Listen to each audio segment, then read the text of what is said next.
Welcome back to List Month. We are doing my favourite album arts of 2021. 2021 has been a great year for album arts, actually.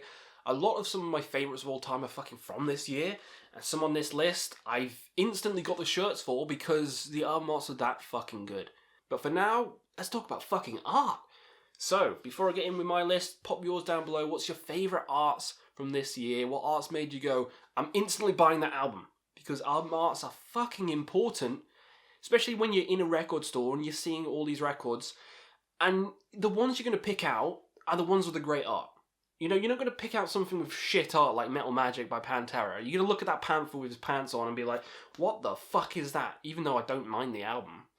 But you're going to look at it and be like, yeah, I'm going to pass on that. And it gives you like a negative energy before you even start listening to it. You start getting a bit more pessimistic, like, oh, if the art's that shit, if the artist can't be fucking bothered and the band can't be bothered putting on good art on an album, then why should I be bothered listening to it? You know what I mean? It feels like that. But when good art, you kind of give the album more leniency and you kind of more engage with the album and you want it to succeed more, and most of the time it does. I do think there is a correlation between great art and great music. Today we're going to talk about some great art, and I think the music is great as well. So, without further babbling, Questy, let's get in with it. But first up, we're going to talk about Bizarrekvlt. Great fucking black metal band from this year. Holy shit, I adore their album, overlevde. I probably said that wrong, and I always spell the name wrong. I know, sorry. I always do it.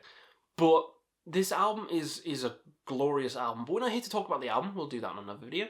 We're here to talk about the art, and I love the black and white contrast, and I love the giant moose, which is like got like trees growing on it, and it feels like the moose is part of the wilderness in the background. It's like a black and white representation of nature. I love it. I love that it's walking on the mountains, so like this moose is goddamn giant. Holy crap, how big is this fucking moose? Got like the moss hanging on the underside of it. I just wish there was squirrel there. You know, you've got moose, you need squirrel.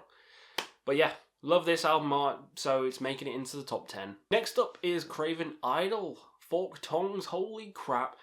I only listened to this album because of the art. This is one of those instances where I saw the art and I was like, holy shit, that looks fucking amazing. Because I was scrolling through Bandcamp, trying to listen to something.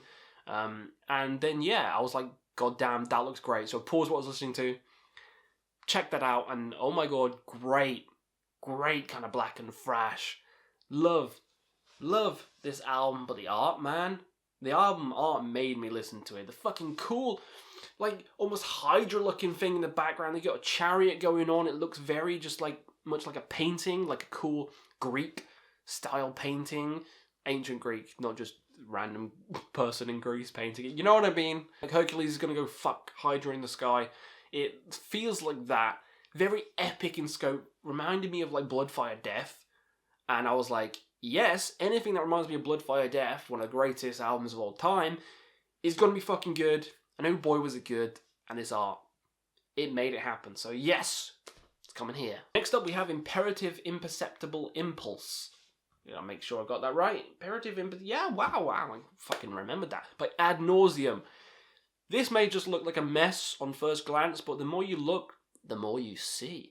Yeah, you got like the cool shapes and stuff in the background. You got like waterfall features. Feels kind of eerie, like you're in some like Dark Souls dungeon. Very like mountainous-esque features. You gotta stare at it, you gotta engage with the art itself. And the more you look, the more you actually find little things in the art. It is just I'd have this on my wall. This is one of the album arts, I'd have on my wall. It's very creepy, very eerie, very gloomy. It does feel like you're kind of in that setting when you're listening to the album, because the album is very dissonant, very dark and evil. And the art comes across as that as well. And I love when the arts coincide with the music, and they do that on this album. So that's another reason why I love it, not just because the art's great, and it's something you could just stare at for hours and be like, I'm seeing Jesus in the stones. It also mixes well with the music, so, fucking 10 stars. 10 stars to Gryffindor. This album's great. So next up we have Violence Unimagined by Cannibal Corpse, yes. Oh, I love Cannibal Corpse's album covers from Tomb of the Mutilated. to Butcher the Birth. Come on, how they're so graphic and gory, it's great. And this one's one of the best. This woman, this crazy Mylena-esque woman's gone mad. I love her teeth. I love that she's just fucking naked, like ripping apart a baby. And there's fucking like corpses everywhere, like skinned faces and shit, and it's just brutal. It's exactly what the music is. Goddamn brutal. And that's what the album cover represents. Again, it perfectly suits the music. It's so much better than most of the newer Cannibal Corpse albums. I think the best one is probably, I think since Gallery of Suicide onwards, they've all been kind of okay. But this one, fucking hell, brings it back, and I adore it. So, Violence Unimagined by Cannibal Corpse, it's bloody brutal. Next up is Nordic Winter with Le Dernier, Adieu. Definitely said that wrong. I love this kind of dark, depressing art, which feels like paintings, because I'm pretty sure it is painting. Well, that's why I like it, and that's what drew me in to listen to this album and get depressed, just like the people on the album cover, because it does feel very, very bleak, very kind of like Middle Ages, and that's what I love. Other examples would be Aquilus with Grecius. That art, fucking amazing. Winter with their arts. All the arts like that, I'm always going to love, and I'm always going to have in this list. And this, by Nordic Winter, is one of them. Bleak, depressing, exactly what the music is. You know what you're getting yourself in for.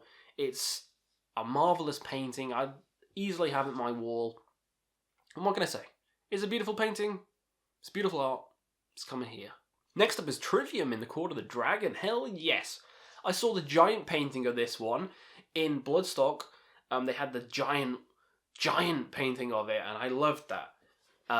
This is just epic as hell. This has got to be one of the greatest album arts. Come on, you got the dragon statue, you got the people fighting. It's very kind of Roman-esque, or Spartan-esque, whatever you want to fucking call it. It feels like they're fighting in a Colosseum. It's beautifully made. A marvel to look at. There's so much going on that you're going to be listening to music and then engaging with the art as well at the same time, and that's good art. You don't want something so fucking simple that you're not going to be looking at when you listen to music, but you're going to be looking at this one when you listen to music, because it definitely fits as well, like a sort of Damocles. Come on, the Phalanx, come on. These songs definitely fit with this album art, and I love both. I love the songs, I love the album, and I love the art.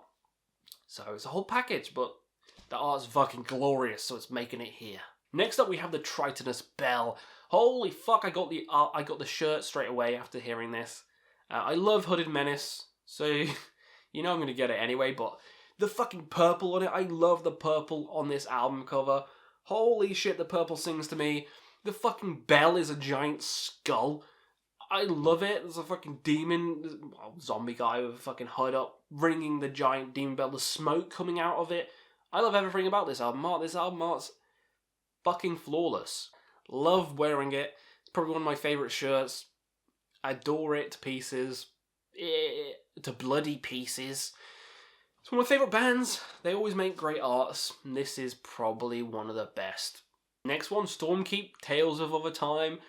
Yes, this is melodic black metal, but this album art made me listen to it, and oh boy, I'm glad I listened to it from this album art. I saw a wizard, fucking standing near a fucking Dark Souls-esque, Drangleic castle looking thing out in the distance. It's snowy, there's mountains, there's a perilous path to the castle.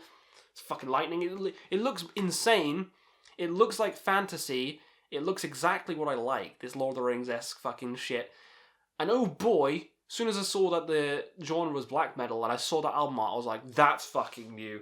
I'm sick of all these fucking black and white album covers, and then this comes along, really colourful, really, really vibrant, very much like a Rhapsody of Fire album.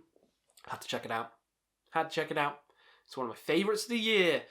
Oh boy, this album is amazing, and this art I have to thank for getting me into it, so gotta give it some love on this list. Second place, Dy'th Requiem for the Serpent, Telepath. Ooh, yeah. This is just what the fuck is going on. Like, this fucking demon woman doing the fucking Mikolash's thing. Her penis is a snake. I don't know what's going on.